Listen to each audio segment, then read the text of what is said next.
अस्सलाम वालेकुम everyone, I hope you will be fine. आज के इस लेक्चर में हम पॉलिटिकल मैप ऑफ यूरोप को डिस्कस करेंगे। पिछले 4 लेक्चर्स में हमने एशिया को डिस्कस किया। एशिया को हमने बड़े कंप्लीटली बड़ी डिटेल के साथ हमने पढ़ा, उसके सारे लैंड फीचर्स हमने डिस्कस किए, उसका पॉलिटिकल मैप को डिस्कस किया। ठीक है, उसके तमाम ज्योग्राफिकल रीजन्स को डिस्कस किया।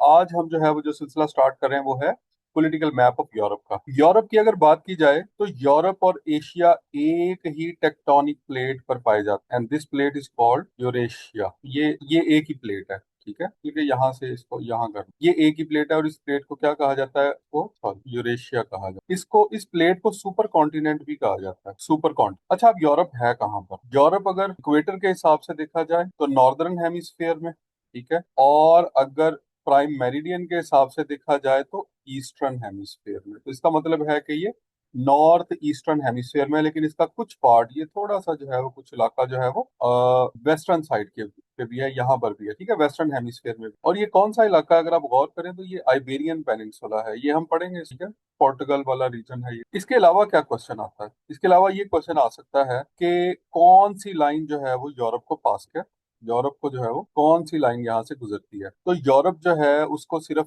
एक ही लाइन जो है वो क्रॉस करती है, दैट इज आर्कटिक सर्कल, ये वाली line। ये है यूरोप का कुछ पार्ट जो है वो इसके ऊपर आता है। बाकी अगर इसको देखें, ये है Tropic of Cancer, 23.5 degree north है। ये आर्कटिक सर्कल 6.5 डिग्री नॉर्थ है। ये आपका इक्वेटर है। तो और इसके अलावा यूरोप से क्या गुजर रहा है? ये भी गुजर रहा है, और कुछ पोर्शन जो है उसका भी, यानी कि ट्रॉपिक ऑफ कैंसर भी इसमें से गुजर रहा है। बल्कि ये ट्रॉपिक ऑफ कैंसर नहीं है, ये वाला ट्रॉपिक, ये वाला तो पाकिस्तान भी इसी के ऊपर लाई करता है, ट्रॉपिक ऑफ कैंसर के ऊपर है, ये नहीं है। तो जो यूरोप है वो ट्रॉपिक ऑफ कैंसर पे नहीं आता, जस्ट आर्कटिक सर्कल जो है वो थोड़ा सा इसमें से गुजरता है, यहाँ से इसको जो है वो कट करता है। ये यूरोप का जो है वो नॉर्दर्न पार्ट है, ऊपर वाला रीजन है। इसी तरह से सवाल बाज का ये भी पूछ लिया जाता है, ये खैर हम बाद में भी करेंगे, कि कौन सा ऐसा कॉन्टिनेंट है जिसमें से 3 जो है वो हमारे ट्रॉपिक्स गुजरते हैं, या 3 जो है वो लेटीट्यूड्स की लाइन गुजरती हैं। तो कौन कौन सा है जी? एक इक्वेटर है, और ये है जी ट्रॉपिक ऑफ कैंसर है, और ये जो है ये ट्रॉपिक ऑफ कैप्रिकॉर्न है। यानी कि अफ्रीका जो है वो कॉन्टिनेंट है जिसमें से 3 ट्रॉपिक्स या 3 लैटिट्यूड्स की जो फेमस लाइंस हैं वो कौन कौन सी? ट्रॉपिक ऑफ कैंसर, इक्वेटर और Tropic of Capricorn. Tropic of Capricorn कौन सा? ये वाली लाइन, ये कहाँ पे है? 20.5 डिग्री साउथ। तो इस तरह से जो है बेशुमार क्वेश्चन बन सकते हैं जो कि आपसे पूछे भी जाएंगे, तो आपने ये देख लेना है साथ कि कौन कौन सा कॉन्टिनेंट जो है वो किस किस के ऊपर। जैसे जैसे हम डिस्कस करेंगे तो वैसे वैसे मैं साथ में आपको बताता हूँ। अच्छा, एक चीज जो है वो यहाँ पे रह गई है, वो उसको हम देख लेते हैं। एशिया यूरोप की बाउंड्री के अंदर हमने क्या पढ़ा? यहाँ पे हमने पढ़ा था कि यहाँ पर क्या था? यूरल माउंटेन्स, फिर उसके बाद कैस्पियन, कॉक्सस माउंटेन्स और ब्लैक सी। ठीक है, यहाँ पे 4 लैंड फीचर्स। ये वाला जो एरिया है ना, ये तो ये जो है ये मेडिटेरेनियन सी वाला एरिया है। ये यूरोप का अफ्रीका के साथ बॉर्डर है। यहाँ मेडिटेरेनियन सी है, यहाँ पे आइनियन सी है, और ये वाला जो रीजन है इसके बारे में हमने पढ़ा था कि यहाँ पे क्या क्या आता है। यूरल माउंटेन्स है, उसके बाद नीचे कैस्पियन सी आ जाता है, फिर कॉक्सस माउंटेन्स है, और फिर ब्लैक। तो ये लैंड फीचर्स हम पहले पढ़ चुके हैं कि जो कि बॉर्डर बनाते हैं between Europe and Asia. Political map of Europe की बात करते हैं जी। एरिया वाइज जो है 6th लार्जेस्ट है, और population wise 3rd largest. Area wise 6th number पे है, और पॉपुलेशन वाइज जो है वो 3rd नंबर। ये हम पहले भी डिस्कस कर चुके हैं। पॉपुलेशन वाइज पहले नंबर पे कौन है जी? पहले नंबर पे है एशिया, दूसरे नंबर पे है अफ्रीका, और तीसरे नंबर पे क्या है? यूरोप। ये ध्यान में रखिएगा कि ये पॉपुलेशन वाइज है, ये एरिया वाइज नहीं है। एरिया वाइज जो है वो ये 6ठे नंबर पे है। ये सारे का सारा मैप आपको नजर आ रहा है यूरोप का। इसमें आपको रशिया भी नजर आ रहा है। ये रशिया की कौन सी साइड है? ये रशिया की यूरोपियन साइड है, ये यूरोपियन रशिया। रशिया आपको पता है यूरोप में भी है, रशिया एशिया में भी है, और यूरोप का सबसे बड़ा कंट्री अगर आप गौर करें तो वो भी वो रशिया ही है। ठीक है, और एशिया का सबसे बड़ा कंट्री वो भी रशिया ही है। इसका मतलब है कि दुनिया का सबसे बड़ा कंट्री जो है वो कौन है? वो रशिया ही है, but with respect to area, not with respect to population. इसके बाद हम बात करते हैं पेनिनसुलास। पेनिनसुला किसे कहते हैं? उर्दू में इसको जजीरा नुमा कहा जाता है, जजीरा नुमा। अब जजीरा नुमा क्या होता है? जजीरा जो है वो तो आपको पता है, जैसे ये आइसलैंड है, इसके चारों तरफ जो है वो आपको वाटर नजर आ रहा है। ठीक है, एक ऐसा लैंड मास जिसके चारों तरफ पानी हो उसको क्या कहा जाता है? उसको तो आइलैंड कहा जाता है। ठीक है, लेकिन फिर पेनिनसुला क्या होता है? पेनिनसुला जो है वो एक ऐसा लैंड मास होता है जिसकी 3 साइड पर पानी होता है और एक साइड पे लैंड होती है। जैसे ये वाली साइड है 1, ये 2 और ये 3, ये 3 साइड पे पानी है और एक साइड पे जो है वो लैंड है। इसका मतलब क्या है कि ये एक पेनिनसुला है। इसी तरह से एक आइबेरियन पेनिनसुला, ये जो हमने पढ़ा था, ये स्कैंडिनेवियन पेनिनसुला है, ये भी एक है, ये पेनिनसुला है, ये डेनमार्क वाला, इसको ज्यूटलैंड पेनिनसुला कहा जाता है। इसमें नहीं लिखा हुआ, लेकिन नेक्स्ट जो स्लाइड्स हैं उसमें होगा ये। इसके बाद आइबेरियन पेनिनसुला है, देन हमारे पास आ जाता है जी Italian peninsula, then Balkan peninsula आ जाता है, ठीक है। और उसके बाद जो है वो क्रीमियन पेनिनसुला भी जो है वो हम यहाँ पर पढ़ेंगे। तो ये सारे के सारे जो पेनिनसुला हैं, अगर आप गौर करें तो हमें ये लगता है कि ये जो कॉन्टिनेंट है ये भी खुद भी एक पेनिनसुला की तरह ही है। अगर आप देखें तो इधर भी वाटर है, ये पहली साइड है, इधर भी वाटर है, ये दूसरी साइड है, ये तीसरी साइड है, और ये वाली जो साइड है अगर यूरोप की देखें तो वो लैंड के साथ मिली हुई है। तो इसलिए क्या मैं अगर ये कहूं कि यूरोप जो है वो पेनिनसुला ऑफ पेनिनसुलाज है तो ये गलत नहीं होगा। और यूरोप को कहा जाता है, आपसे क्वेश्चन ये पूछा जाएगा कि which continent is called peninsula of peninsulas, तो वो यूरोप को कहा जाता है। अब इसमें पेनिनसुलाज कौन कौन से हैं मैंने आपको बता दिया है। स्कैंडिनेवियन पेनिनसुला है, ठीक है, इसमें स्कैंडिनेविया रीजन के अंदर आता है। आइबेरियन है, इटालियन है, बाल्कान है और ब्रिटिश आइलैंड्स है। ब्रिटिश आइलैंड्स कौन से हैं, ये वाले, दिस इज ब्रिटिश आइल, ये वाला जो रीजन है इसको ब्रिटिश आइल्स कहा जाता है। इसके बाद आ जाता है जी map of Scandinavia. Scandinavia countries जो है या स्कैंडिनेविया रीजन जो है इसको हम डिस्कस करेंगे। सबसे पहले हम बात करते हैं स्कैंडिनेविया रीजन की। अच्छा, स्कैंडिनेविया रीजन और स्कैंडिनेवियन पेनिनसुला, इसमें फर्क है, ज़हन में रखिएगा। तो सबसे पहले हम बात करेंगे region. When it comes to Scandinavia region, तो इसमें आ जाता है नॉर्वे, ये वाला, ठीक है, और इसमें आ जाता है पूरे का पूरा डेनमार्क, और उसमें आ जाता है आपका सारे का सारा स्वीडन, और इसमें फिनलैंड आ जाता है, और इसमें आइसलैंड भी आ जाता है, ठीक है। तो ये सारे के सारे 1 2 3 4 5, ये सारे के सारे 5 कंट्रीज मिलके क्या बनाते हैं, दे मेक स्कैंडिनेविया। आपको अगर कहा जाए कि स्कैंडिनेवियन कंट्रीज कौन कौन से हैं, या आपको ये कहा जाए कि स्कैंडिनेविया रीजन में कौन कौन से कंट्रीज हैं, या स्कैंडिनेविया रीजन क्या है, तो आप बताएंगे कि ये एक ऐसा रीजन है जिसमें नॉर्वे है, डेनमार्क है, स्वीडन है, फिनलैंड है और आइसलैंड है। आइसलैंड जो है ये भी एक सॉवरन स्टेट है, एक सॉवरन कंट्री है। फेरो आइलैंड जो है वो डेनमार्क का ही पार्ट है, ठीक है। फेरो आइलैंड किसका पार्ट है, ये डेनमार्क का पार्ट है। स्कैंडिनेवियन पेनिनसुला की अगर आप बात करें, इट इंक्लूड्स, अगर अब यहाँ पर बात हो रही है स्कैंडिनेवियन पेनिनसुला, पेनिनसुला जो है वो जजीरा नुमा है, तो इसका मतलब ये है कि उसमें आइसलैंड नहीं आएगा, बिकॉज ये जजीरा नुमा नहीं है बल्कि ये जजीरा ही है, ये आइलैंड आइलैंड ही है। अच्छा, इसके बाद देखें जी, अब स्कैंडिनेवियन पेनिनसुला की बात हो रही है तो उसने कहा कि इसमें एक तो नॉर्वे है, यानी कि ये वाला सारा, दूसरा इसके अंदर क्या है जी, स्वीडन, ये वाला रीजन सारा, ठीक है, और उसके अंदर नॉर्थ फिनलैंड है, फिनलैंड का ये नॉर्दर्न पार्ट है, ऊपर वाला हिस्सा। तो इसका मतलब है कि नॉर्वे, स्वीडन और नॉर्थ फिनलैंड को अगर मिलाया जाए, Norway, Sweden and north Finland या नॉर्दर्न फिनलैंड, तो ये मिलके स्कैंडिनेवियन पेनिनसुला बनाते हैं, ठीक है, दे मेक स्कैंडिनेवियन पेनिनसुला।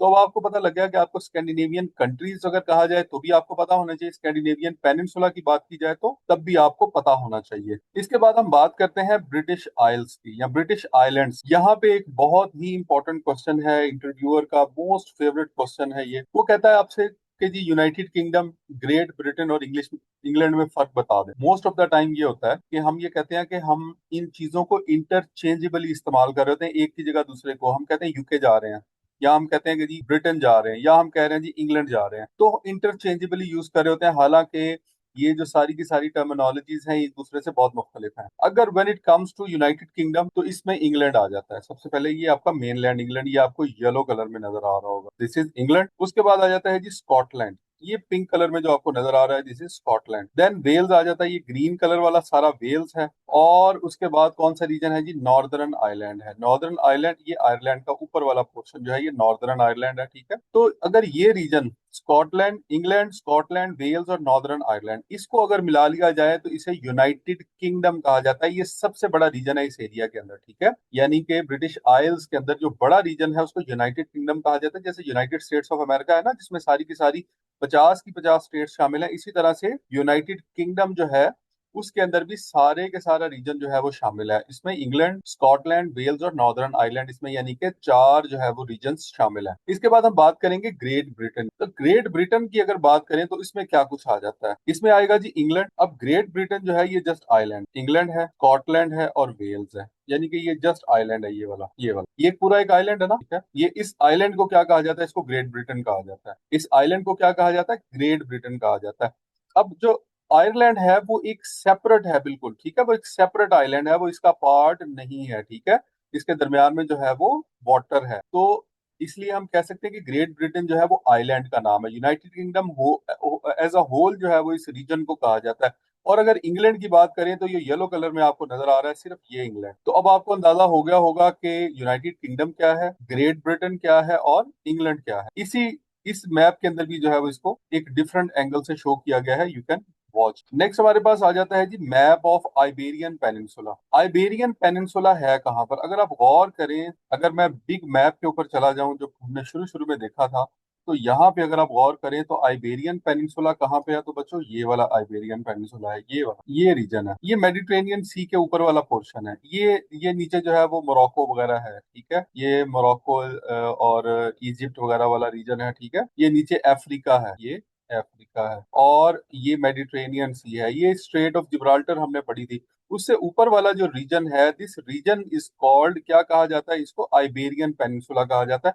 आपको बड़े मैप के अंदर दिखाना इसलिए मकसूद है ताकि आपको ये पता लग जाए कि एक्चुअली जो है वो ये कहाँ पे लाई कर रहा है। ले जी, आइबेरियन पेनिनसुला। सबसे पहली बात है पेनिनसुला क्यों कहते हैं, तो अगर गौर करें तो एक साइड है, इधर भी पानी है, दूसरी साइड पे भी पानी है, और तीसरी साइड पे भी पानी है, चौथी साइड जो है वो लैंड मास, तो इसलिए इसको क्या कहा जाता है, इसका मतलब है कि ये एक पेनिनसुला की डेफिनेशन पे पूरा उतरता है। In the south of Iberian peninsula there lies Africa continent. ये देखें साउथ में क्या है, अफ्रीका कॉन्टिनेंट है, नीचे सारा ये अल्जीरिया मोरक्को वगैरह वाला एरिया है। इस तरह से straight of Gibraltar separates Africa from Europe. Straight of Gibraltar जो है वो इनको क्या कर रही है, सेपरेट कर रही है, बिल्कुल ठीक है, हम पहले पढ़ चुके हैं। State of Gibraltar connects Mediterranean sea and Atlantic ocean. देखिए ये मेडिटेरेनियन सी है और ये वाला जो है ये अटलांटिक ओशन, ठीक है, ये अटलांटिक ओशन है। तो इनको आपस में कनेक्ट करने का काम कौन कर रही है, ये जिब्राल्टर स्ट्रेट कर रही है। अच्छा, जिब्राल्टर स्ट्रेट का एक और भी नाम है, दिस इज कॉल्ड की टू मेडिटेरेनियन, ठीक है, की टू मेडिटेरेनियन सी भी इसको कहा जाता है, की टू मेडिटेरेनियन। उसकी वजह यह है कि अगर आप अटलांटिक ओशन की तरफ से आ रहे हैं तो यहाँ पर मेडिटेरेनियन सी में जाने के लिए आपको स्ट्रेट ऑफ जिब्राल्टर से ही गुजरना पड़ेगा, ठीक है।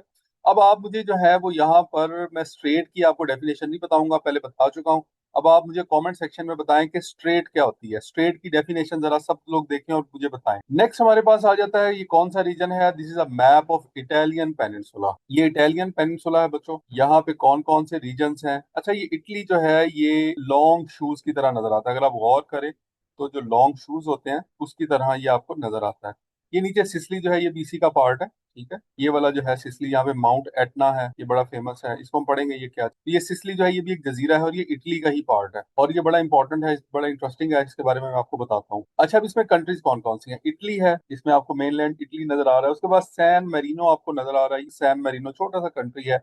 वेटिकन सिटी है, this is country with in a country. Vatican city क्या है, country with in a country. और क्या है यहाँ पर, और इसके बाद मोनाको है, और उसके बाद यहाँ पर स्विट्जरलैंड और ऑस्ट्रिया जो है ये तो ऊपर है, ऑस्ट्रिया ये है, और स्विट्जरलैंड जो है वो ये है, मोनाको आपको ये नजर आ रहा है, ठीक है, और सैन मेरिनो हमने देख लिया। वेटिकन सिटी ये वाला area, this is city of pope, इसको होली सी भी कहा जाता है, क्या कहा जाता है इसको, होली सी। और ये क्या है, ये पॉप का सिटी है, होली सी। सी से मुराद यहाँ पर क्या है, अब आप ये भी पूछ सकते हैं कि ये इसको सी क्या क्यों कहते हैं, सी से मुराद है सीट, सी से मुराद क्या है, सीट है। ये होली सीट का क्या मतलब है, मुकद्दस नशिस्त है ये। यहाँ पे पॉप जो है, मुकद्दस नशिस्त से मुराद ये नहीं है कि यहाँ पे कोई कोई जो है वो कुर्सी रखी हुई है और वो मुकद्दस है, नहीं। ये पॉप जो है यहाँ पे रहता है तो इसलिए इसको मुकद्दस नशिस्त कहा जाता है। मुकद्दस जो है वो जगह कहा जाता है जहाँ पे पॉप जो है वो रहता है, और वो सारे के सारे जितने भी मैक्सिमम क्रिश्चियंस हैं उनको वो रिप्रेजेंट करता है, उनका रूहानी पेशवा है। और इसके अलावा हमने आपको सिसली का कहा था, आपने सुना होगा अक्सर सिसिलियन माफिया का नाम सुना होगा।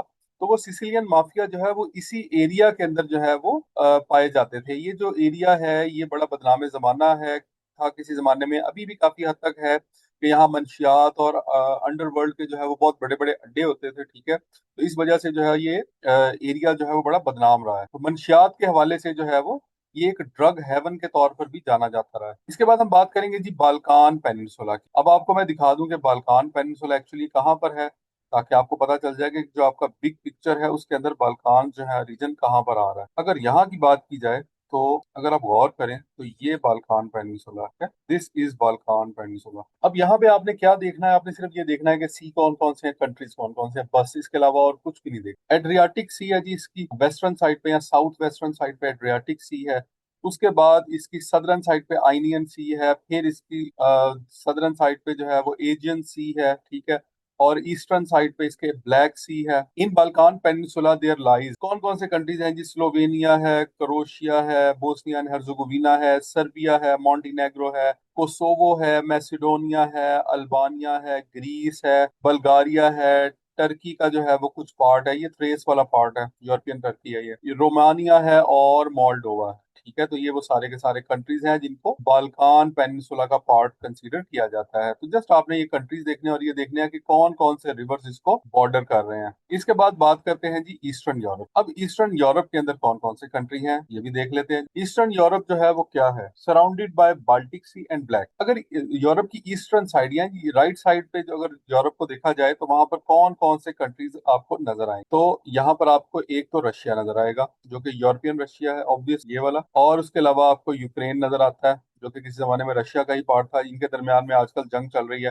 किस वजह से चल रही है? इस रीजन की वजह से। दिस इज क्रीमिया रीजन, इसको क्रीमियन पेनिनसुला भी कहा जाता है। और यहाँ पे 2014 में रशिया ने कब्जा कर लिया था, फरवरी 2014 में। और उसकी वजह से अब तक जो है ये हालत जंग में है। इसके अलावा एक एक तो उसने कहा है कि एक तरफ बाल्टिक सी है और एक तरफ ब्लैक सी है। अगर आप ऊपर देखें तो आपको बाल्टिक सी नजर आ जाएगा, ये बाल्टिक स्टेट्स के साथ आ जाता है बाल्टिक, और यहाँ पर जो है वो ब्लैक सी आ जाता है। इसके दरमियान में आपका सारे का सारा ईस्टर्न यूरोप मौजूद है। इसमें कंट्रीज देख लीजिए, एस्टोनिया, लेटविया, लिथुआनिया। अगर आपसे कोई पूछे कि बाल्टिक स्टेट्स कौन सी हैं तो आप बताएंगे एस्टोनिया, लेटविया और लिथुआनिया। ठीक है, और यहाँ पर रशिया भी लिखा हुआ है, ये कैसे भाई? रशिया कहाँ से आ गया इधर? तो भाई ये रशिया ही है, रशिया की आउटसाइड टेरिटरी है। इसको क्लीनिंग ग्राड कहा जाता है, ये रशिया का ही पार्ट है। देन बेलारूस आपको नजर आएगा, यूक्रेन नजर आएगा, ठीक है। उसके बाद मोल्डोवा नजर आएगा, पोलैंड वगैरह नजर आएगा, ठीक है। रोमानिया वगैरह नजर आएगा जो कि हम पहले भी देख चुके हैं। तो Russia, Estonia, Latvia, Lithuania, Belarus, Ukraine and Moldova. Cleaning grad is a territory of the Russia situated between Poland and Lithuania. ठीक है, तो पोलैंड और लिथुआनिया के साथ है क्लीनिंग ग्राड। ये इसके बारे में मैं आपको बता चुका हूँ कि ये रशिया की आउटसाइड टेरिटरी है। तो बच्चों, this is all about the political map of Europe. ठीक है, तो इसमें हमने यूरोप के जो है वो मुख्तलिफ पार्ट्स देखे, यूरोप के पेनिनसुलास देखे हमने कौन कौन से हैं। यूरोप की ईस्टर्न साइड को देखा हमने, यूरोप की जो वेस्टर्न एरियाज हैं उसको देखा। ठीक है, वेस्टर्न यूरोप जो है वो हमने इसमें देखा। उसके बाद हमने इसमें नॉर्दर्न साइड देखी। जो हमारा नेक्स्ट लेक्चर होगा वो बड़ा इंपॉर्टेंट होने वाला है, उसके अंदर हम लोग और नॉर्थ के बाद जो है वो हमने सदर्न साइड भी देखी जो कि अफ्रीका वाली साइड पे है। हमारा जो नेक्स्ट लेक्चर है that is going to be very very important, because उसके अंदर हम यूरोप के सारे लैंड फीचर्स डिस्कस करेंगे, वहाँ की माउंटेन रेंजेस को डिस्कस करेंगे, सी डिस्कस करेंगे, रिवर्स डिस्कस करेंगे। ठीक है, और इसके अलावा जो इंपॉर्टेंट लैंड फीचर जो one paper point of view से इंपॉर्टेंट है उनको हम यहाँ पर डिस्कस करेंगे। आई होप कि इस लेक्चर ने आपके नॉलेज में इजाफा किया होगा। जो बच्चे हमारा सेशन ज्वाइन करना चाह रहे हैं, जो बच्चे नोट्स लेना चाह रहे हैं या हमारे मॉक टेस्ट को ज्वाइन करना चाह रहे हैं, वो इस नंबर पे एडमिन से राब्ता कर लें। Wish you all the best. अल्लाह हाफ़िज़।